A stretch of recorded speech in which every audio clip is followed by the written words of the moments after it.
Magandang buhay mga best friend, welcome sa Best Friend Moto. So today's vlog ay dumating na po yung pong inaantay natin from Thailand na windshield na ikakabit natin, ipapalit natin dun sa stock windshield ng ating pong Best Friend X Max 300.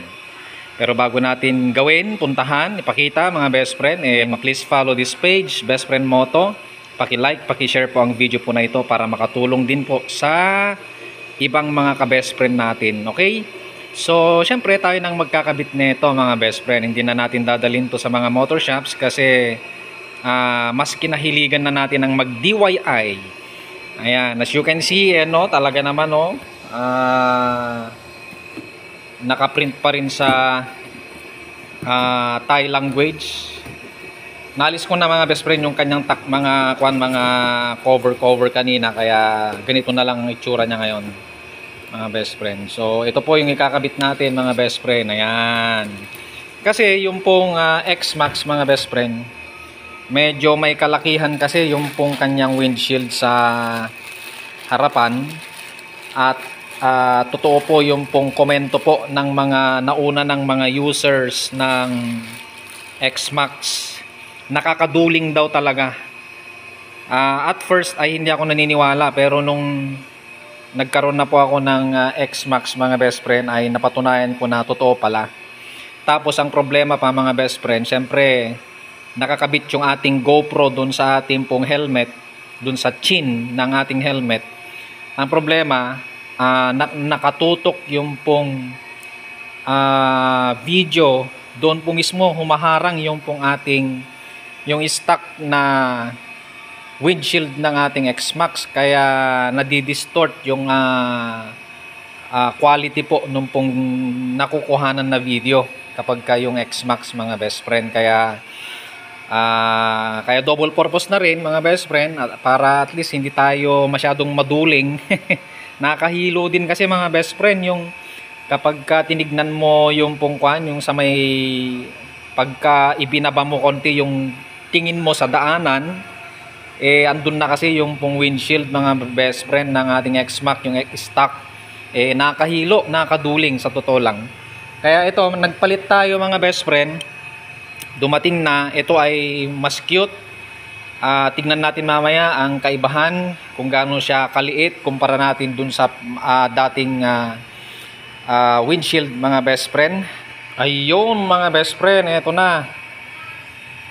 So ito po yung ating pong ilalagay mga best friend, So as you can see, ito ay color black. May mga iba't ibang kulay ito mga best friend. Merong clear, merong smoke. Yung smoke kasi mas lighter dito. Ito kasi yung black nila mga best friend. Mas gusto ko yung black talaga, yung kumbaga darker. Ayan, magpapalit ka na rin lang, di yung nakikita na.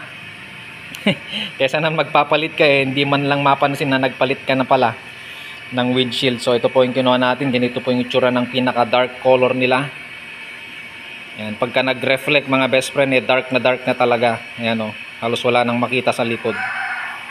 So tingnan natin kung gaano ka-cute ito dun sa ating papalitan na windshield mga best friend. Puntahan natin yung ating X Max. Let's go. Ayan, ito na po. So ito na po yung ating best friend X Max. Ayan. Alright. So ito po yung windshield niya mga best friend. Stock windshield pa rin to. Napakataas actually. Nandito tayo sa side. Ayan Okay, ito po. Clear siya. Clear naman siya. Kaso, pag nagda-drive ka mga best friend, yan, nakaupo tayo dito sa, ayan nakakaduling pag dito. Okay, so, ayan, parang ganyan lang po. Ganyan yung nakikita pag nagda-drive. Kaya, nakakaduling ito, masyadong mataas. Mga best friend. Kaya, nagdesisyon tayo na palitan ng mas maliit. So eto po yon. Tingnan nyo grabe.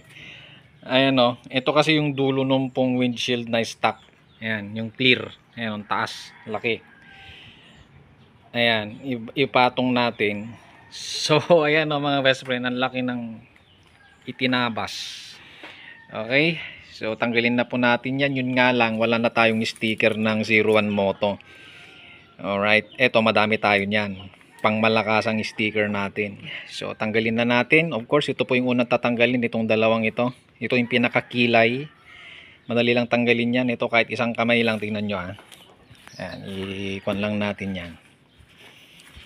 Kahit isang kamay mo lang yan, paikutin mo lang to counterclockwise. Ayan, pag lumagutok. Ayun, yun. Tanggal na, mga best friend.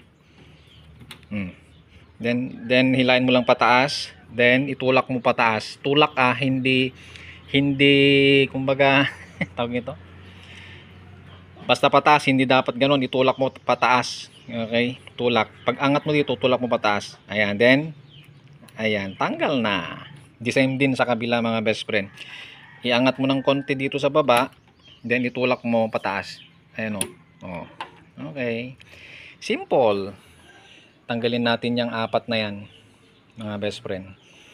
Pag matanggal mo na ito mga best friend, yung apat na yan, matatanggal na po itong windshield. Yan po ang nagpapakapit sa windshield mga best friend. So tanggalin natin. Yan, natanggal na natin itong stock windshield mga best friend. Ang lapad. Okay. So ito na pong itsura kapag walang windshield mga best friend. For me, mas naging sporty type siya. Ayan. Okay. So ito po ang ilalagay natin. Saktong-sakto yung butas nito mga best friend dun sa pinag-alisan. Okay. Ayan. Ilagay ko lang mga best friend yung tornilyo niya para makita na po natin yung outcome. Ayun mga best friend, na ilagay na. Ayan na po ang mukha ng ating best friend X-Max. Ayan o, grabe. Mas gumanda nga naman talaga o. Mas naging sporty type siya o, grabe. Ayan, lapitan natin. Ayan na po ang ating bagong windshield, napaka cute.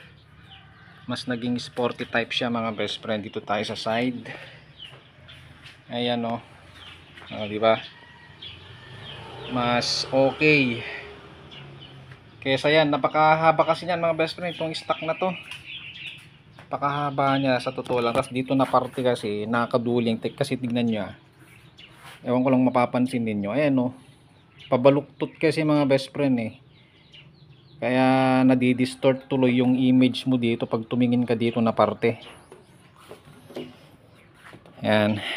So pagka dito tayo, upo tayo mga best friend para makita ninyo. Ayan. Ayos mga best friend. Maliwanag na yung harapan no. Dati may nakaharang na nakakaduling dito eh. O diba? Ganyan na lang siya. So much better mga best friend. Ayos.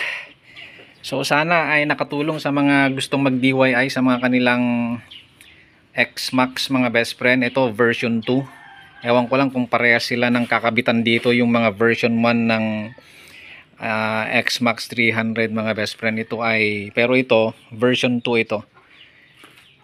And so maraming salamat mga best friends sa inyo pong panonood. Ingat tayo lagi sa ating pagmamaneho. Muli ito po ang inyo pong kaibigan, Best Friend Moto, na nag-iwan ng mga katagang, when you ride, live your pride, and of course, sa Diyos lamang tayo umasa at wag sa maling akala. See you po on my next video mga best friend.